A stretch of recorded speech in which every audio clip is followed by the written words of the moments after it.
Car भावा बहिणीनो माता पित्यानो आणखीन जी काही नाती असतात त्या नातेवाईकांनो सर्वांना मी अभिवादन करतो.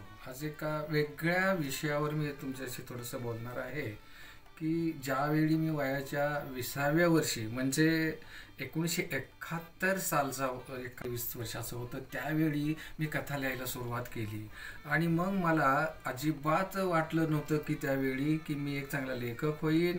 14 पुस्तकं वेगवेगळ्या वाङ्मयाच्या विभागावर लिहीन असं बिलकुल वाटलं नव्हतं. आणि कदाचित या माझ्या साहित्यावर कोणीतरी अभ्यास करून मला माझ्या साहित्यावर अभ्यास करून कोणतरी PhD मिळवेल, डॉक्टरेट मिळवेल किंवा विद्यावाचस्पती होईल याची बिलकुल मला कल्पना नव्हती.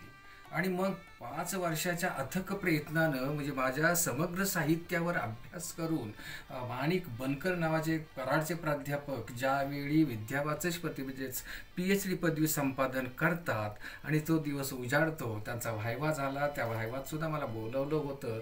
मला बोलण्याचा अधिकार नव्हता पण मी ऐकलं आणि माझ्याच साहित्याची सर्व विद्यापीठांच्या जे तिथं जे परीक्षक होते त्या सर्व विद्यापीठांच्या परीक्षकांच्या तोंडून माझ्या साहित्याविषयी मला जे ऐकायला मिळालं त्यामुळं मला खूप मोठा आनंद झाला. आणि याचसाठी केला होता अठ्ठास या पद्धतीचा एक अनुभव मला आला.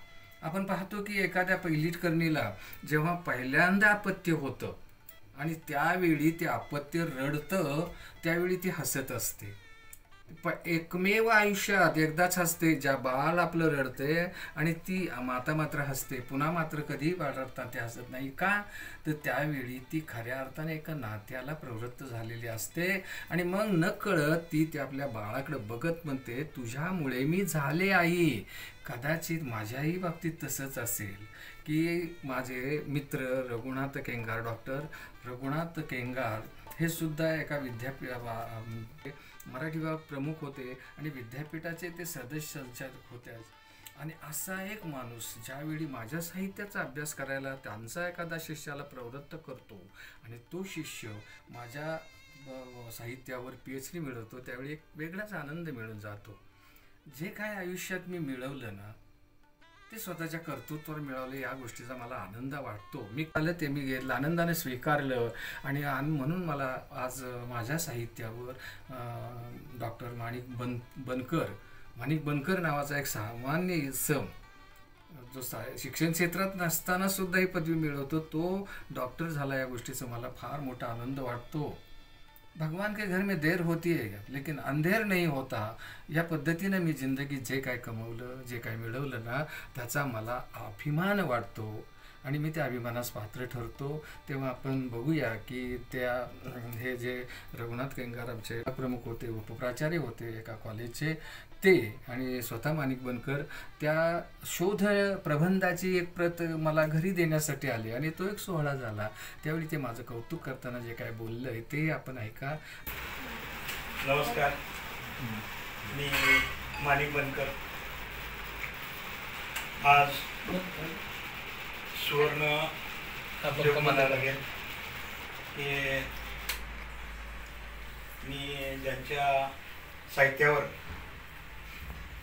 PhD केली ती डॉक्टर बाबासाहेब आंबेडकर मराठवाडा विद्यापीठातनं म्हणजे सुरेश शिंगटे यांच्या समग्र साहित्याचा अभ्यास हा विषय घेऊन मी PhD केली. आणि ते कालच्या 31 तारखेला विद्यापीठाने डिक्लेअर केलं की माणिक बनकर यांना आजपासून विद्यावाचस्पती ही पदवी प्रदान करण्यात येत आहे.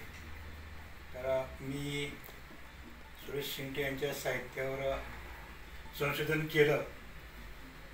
तर संशोधन करताना बऱ्याचशा गोष्टी अनुभवल्या आल्या की ग्रामीण साहित्यामध्ये जर पाहिलं तर बऱ्याचशा साहित्यिकांनी लेखन केलेलं आहे पण त्यातही जर काय वेगळेपण असं तर सुरेश शिंगटेंचं वेगळेपण हे आहे की त्यांनी जे भोगलं, पाहिलं, अनुभवलं, वास्तव आणि सत्य हेच त्यांनी धरलेलं आहे. जे वंचित आहेत, उपेक्षित आहेत, ज्यांच्यावर अन्याय अत्याचार होतोय त्यांना न्याय मिळवून द्यायचा त्यांनी प्रयत्न केला हे त्यातनं दिसून आलं.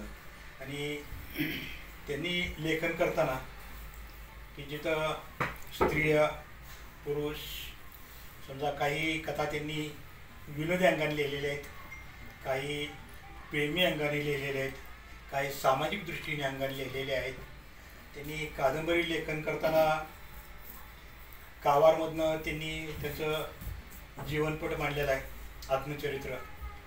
कालवामधनं त्यांनी त्यांचं जे सत्य अनुभव आहे, वास्तवमध्ये जे अनुभव पाहिलं भोगलं तर ते कालवामधनं त्यांनी मांडलेलं आहे. आणि असाही एक सिकंदर यामध्ये त्यांनी एक गावचा कसा पुढारी कसा असतो किंवा एखादी व्यक्ती कशी स्वतःचं भलं करते, दुसऱ्याला कसा त्रास देते, किती स्वतःचा फायदा बघून घेते, हे त्यातनं मांडलेलं आहे.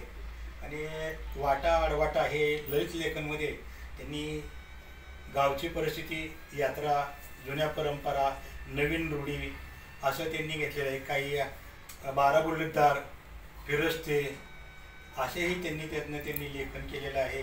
आणि खरोखरच आमच्या प्राध्यापक डॉक्टर रघुनाथ केंगार सर, माजी विभाग प्रमुख विनोताई कॉलेज करड यांच्या मार्गदर्शनाने या प्रबंधाच्या विषयाच्या सिनॉप्सिस सुरुवात तयार करण्यापासून ते आज PhD डिक्लेअर होईपर्यंत त्यांचं सुरुवातीपासून मार्गदर्शन लाभलं आणि त्यांनीच विषय निवडून